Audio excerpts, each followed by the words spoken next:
அன்பார்ந்தவர்களே வணக்கம். நாம் எளிய வழியில் பூஜைகள் செய்தால் நமக்கு நன்மை கிட்டும். இதை யாரும் உணராமல் அது மேம்போக்காக அந்த மந்திரத்தை ஏற்கனவே நாங்கள் கூறிக்கொண்டுதான் இருக்கிறோம். ஆனால் இதுவரை எங்களுக்கு அது போன்ற நன்மை எங்களுக்கு நடக்கவில்லை என்றெல்லாம் சொல்லிக் கொண்டிருக்கிறார்கள். சாதாரணமான ஒரு மந்திரம் இதை நான் எப்பொழுதும் நான் சொல்லிக் கொண்டு தான் இருப்பேன். எனக்கு ஏன் நீங்கள் சொன்ன பலன்கள் கிடைக்கவில்லை என்றெல்லாம் கூறுவார்கள். அதை நாம் ஏற்கனவே உங்களுக்கு கூறிக்கொண்டிருப்பது உணர்வுபூர்வமாக சொன்னால் மட்டுமே எந்த மந்திரமும் நமக்கு வேலை செய்யும். உணர்வுபூர்வமான எந்த மந்திரத்தை சொன்னாலும் அப்பொழுதுதான் வேலை செய்யும். அப்படி என்றால் நீங்கள் வாய் வழியே மட்டும் சொல்லி மனதளவில் அது ஏற்றுக்கொள்ளாத மேம்பாக்காக சொன்னால் எந்த மந்திரமும் அங்கே பலிதம் ஏற்படாது. முதலில் ஒன்றை தெரிந்து கொள்ளுங்கள். எந்த மந்திரத்தை சொன்னாலும் அதற்கான வழிமுறையோடு செய்யுங்கள். ஏனென்றால் வாயில் மந்திரத்தை சொன்னால் உடனே நடைபெறாது. எதற்குமே ஒரு மூலப்பொருள் உண்டு. அந்த மூலப்பொருளை பயன்படுத்தி தான் நீங்கள் செய்ய வேண்டுமே தவிர அதை மேம்போக்காக நான் சொல்லிவிட்டேன், நான் சொல்லிக் கொண்டிருக்கிறேன், நான் கடவுளிடம் முறையிட்டு கொண்டிருக்கிறேன், தினமும் நான் ஆலயத்திற்கு சென்று வழிபாடு செய்து கொண்டுதான் இருக்கிறேன். ஒரு முறைக்கு 2 முறை 108 முறை நான் ஆலயத்தில் வழிபாடு செய்து கொண்டிருக்கிறேன், வலம் வந்து கொண்டிருக்கிறேன். ஆனால் ஏன் எனக்கு இது போன்ற நடக்கவில்லை? நீங்கள் சொல்லுகின்ற மந்திரம் எளிமையாக தான் இருக்கிறது.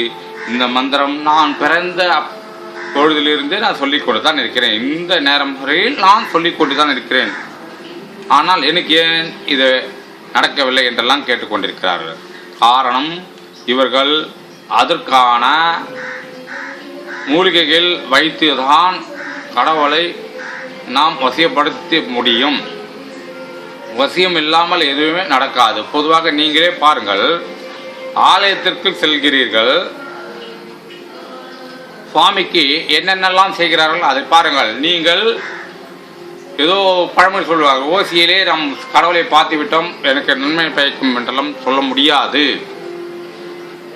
நீங்கள் சபரிமலைக்கு செல்லுகிறீர்கள் என்றால் அதற்கான எந்த பொருளை கடவுளுக்கு நீங்கள் செலுத்துகிறீர்கள் அப்பொழுது என்றால் நீங்கள் செலுத்துகின்ற மூலப்பொருள்கள் என்ன, அதுக்கான கடவுளுக்கான வசிய பொருள் என்ன என்ற இருமுடியில் கட்டிக்கொண்டு சென்று மலை ஏறி அதை செலுத்திவிட்டு வருபவர்கள் நன்மை பயத்துக் கொண்டிருக்கிறது என்றால் நீங்கள் அதற்கான பொருளை எடுத்துக்கொண்டு தான் செல்கிறீர்கள். ஆக ஒரு கடவுளை வசியப்படுத்துவதற்கு நெய் எடுத்துக்கொண்டு செல்கிறீர்கள், பன்னீர் எடுக்கிறீர்கள், அவல் எடுக்கிறீர்கள், இத்தனை பொருள்களையும் இன்னும் நிறைய சொல்ல வேண்டும். இவ்வளவு பொருட்களை நீங்கள் எடுத்து ஐயனை பார்த்து விட்டு வந்தால் பிறகுதான் அது பலிக்கும் என்றால் அதே போன்று ஒவ்வொரு முறையும் ஒவ்வொரு கடவுளுக்கும் வசியம் உண்டு. எந்த கடவுளுக்கும் சரி. முருகரை பார்க்க சென்றால் நாம் காவடி எடுக்கிறோம், காவடி எடுத்தவர்களெல்லாம் அப்படியே நிகழ்ந்து விடுகிறது. காரணம், அதுக்கான மூலப்பொருளை எடுத்து கடவுளிடம் செலுத்துவதனால் நீங்கள் அதாவது அது கடவுளை வசியப்படுத்துவது என்று அர்த்தம். அது போன்று செய்வதனால் உங்களுக்கு அது போன்ற எண்ணம் நிறைவேறும். நீங்கள் வெறும் கையில் முழம் போடக்கூடாது. நேரடியாக சென்று கடவுளை பார்த்தேன், முறையிட்டேன் என்றால் உங்களுடைய கைங்கரியம் என்ன நடந்தது என்று நாம் சொல்ல வேண்டும். உங்களுடைய கைங்கரியம் என்ன இருக்கிறது? வெறும் கையோடு சென்று விபூதி பிரசாதம் வாங்கி கொண்டு வருவது தான் உங்களுடைய கைங்கரியமா? சென்றால் ஒரு சிலர் அர்ச்சனை மட்டும் செய்வார்கள். அர்ச்சனை என்பது சாதாரண ஒரு விஷயம்.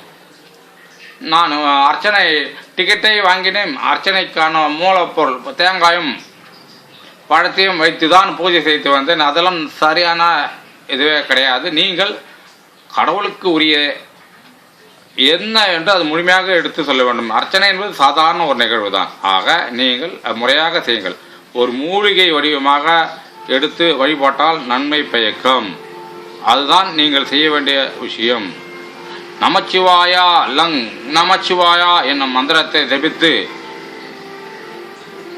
வந்தால் உங்களுக்கு மழை கொட்டோ கொட்டோ என்று கொட்டும். அதற்கான மூலம் என்னவென்றால் நீங்கள் சில மூலிகைகளை கையில் வைத்து கொண்டு செய்ய வேண்டும்.